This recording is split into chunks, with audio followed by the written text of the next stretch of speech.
Kita natin dito sa ating latest satellite images itong mga makakapal na kaulapan na kasalukuyang nakakaapekto dito sa area ng Mindanao ay ang patuloy ngang pag-iral ng Intertropical Convergence Zone o yung salubungan ng hangin mula sa Northern and Southern Hemisphere.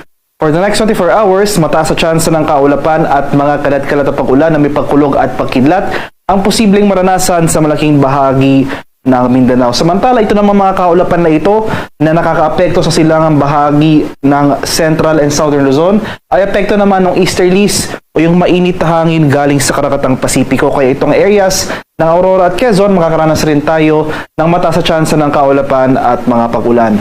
For Metro Manila at sa nalalabing bahagi pa ng ating bansa, magpapatuloy or makakaranas tayo muli ng mainit at maalinsangang panahon bukas. Pero nandyan pa rin yung mga tsansa ng biglaan at panandaliang pag-ulan na dulot ng localized thunderstorms. Sa kasalukuyan, wala rin tayong minomonitor or namamataang anumang low pressure area o anumang sama ng panahon na maaring makaapekto sa anumang bahagi ng ating bansa sa mga susunod na araw.